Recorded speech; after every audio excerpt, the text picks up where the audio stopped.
Hello everyone, Minute Plus Meditation here.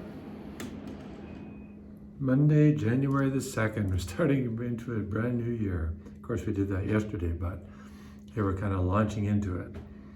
So I hope you prayed, reflecting on your graces on the 31st, and you really tried to come up with that one thing you can try to work on, but change up your resolutions. If you stick with it and you really improve, great. But it's also good once you make improvements to try and find another one that you can improve on. So 1 John chapter 2, my little ones, who is the liar but the one who denies that Jesus is the Christ? This is the Antichrist, the one who denies the Father and the Son. No one who denies the Son has the Father. Anyone who confesses the Son is the Father also. So this is the essential criteria of a Christian, right? That you believe that Jesus Christ is the Son of the living God. For this statement, Jesus said to Simon Peter, "Blessed are you, Simon, son of John, for flesh and blood has not revealed this to you, but my Father in heaven."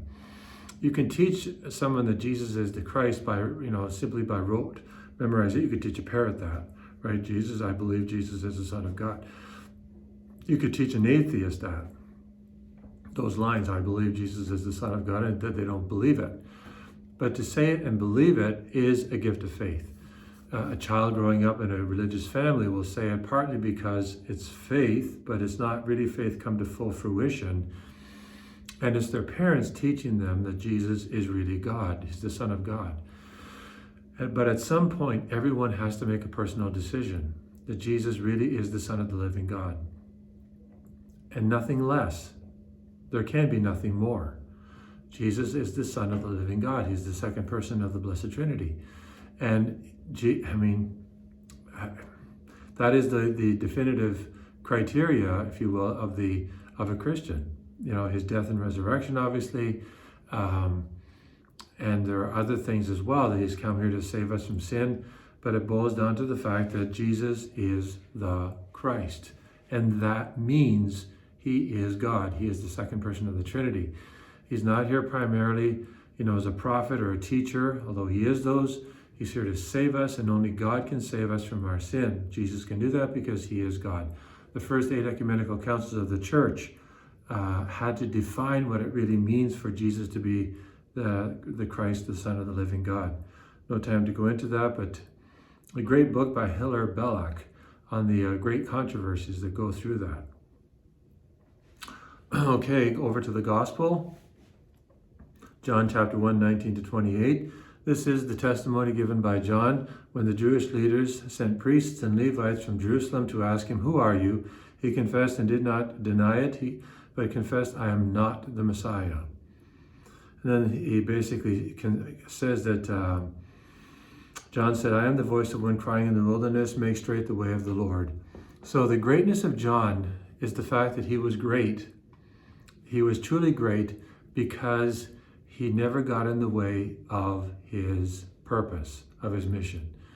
His mission, his reason for existence, the reason he was conceived, the reason he was brought into existence by the Blessed Trinity was to prepare the way of the Lord. That was his primary purpose for existing.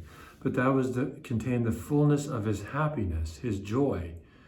And to allow anything to get in the way of that, to allow anything to sidetrack him from that purpose, would have led John to be miserable, unhappy, discontented, unsettled, antsy. Name all use all the words. He would have been less than what he was made for, the purpose for which he was made. And John fulfilled his purpose. I am not the Christ. The Christ is coming after me. But rather, I am the voice of one crying in the wilderness, prepare the way of the Lord, make straight his paths. He was the one to prepare for Jesus. But don't forget, you and I have also been created for a purpose. And maybe a doctor, maybe a housewife, maybe teacher or priest or whatever it is.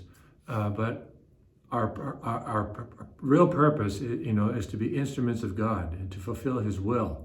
Those things are means to an end, but it's to proclaim the good news in our own life. And it's very important that we understand this and we really strive to be faithful to it. If we want true happiness in life, it's not doing only what we want to do, but it's really coming to an awareness of what God wants us to do in life. Always try to remember this. God bless you.